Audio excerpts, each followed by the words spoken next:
Ish. Chama zvokuenda kumuchato izvo. Ndikungoramba ndingorota maititi natinasha vachichata. Pese panenge ndiri izvo ndiri kubasa ndakutongorota ndakudzoka. Ndingorota maititi ndingona kisi yamaititi natinasha. Ish. Ina ndiende kumuchato futi. Hayi. Muchato ndoenda chamwa ndakaenda muchato yakawanda but uyu wanyanya. Ndikungorota maititi vachikisa natinasha. Hayi.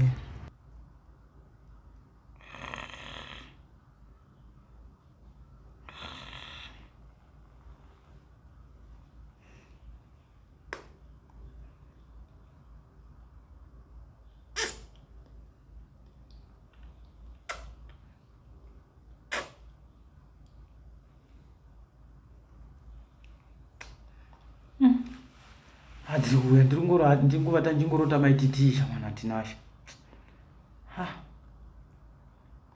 Awe mchato waipa.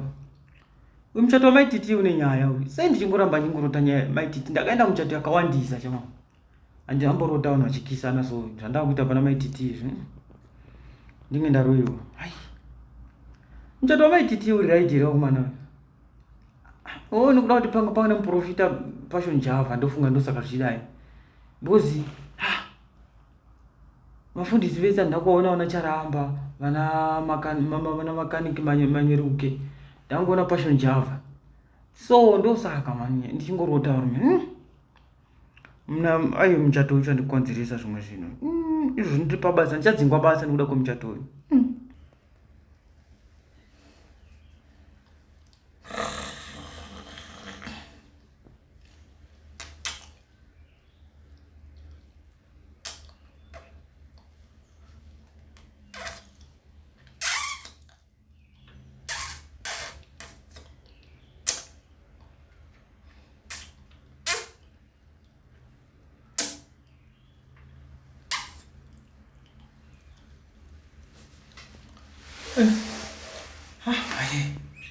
Aina ndichandi pamuchato.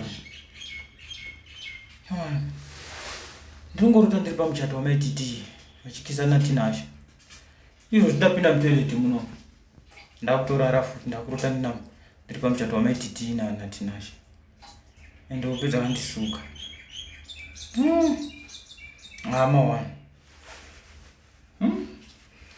Muchato uyu rega ndimbofunga. Ikozvo ndikaenda pamuchato pa. Ndikaona pane munhu akaita sana passion Java. Totobvapo. Usitara ndingorota zvinhu zvisiri izvo. Kana chii chiri kuitika? Sei ndichingoramba chirota maititi pane mufundisi ere paya mwana. Mufundisi umwe akamboita speech yekutaridza kuti pada kuiswa ringi kana kuti chii. Munga uri muchato ere kana kuti chii. Sei ndichirota so. Vanhu vaikisana zvainakidza but ungori muchato ere wewe? Ndinongobvunzawo. Ungori muchato ere kana anga iri pati? Kandi pairoorwa munhu pachii chakachiitika paya. Nokuti ndingorotawo pedzimwe dzisingaiti omana. Izvozvi ndotori nehope so. Ende pandingorota vachikisana nemurume uya. Uya murume uya munhu wemuZimbabwe chai kana kuti because asirume chamo muZimbabwe uya vanhu muNigeria vanhu muKongo zvake. Kwanzi tinasha.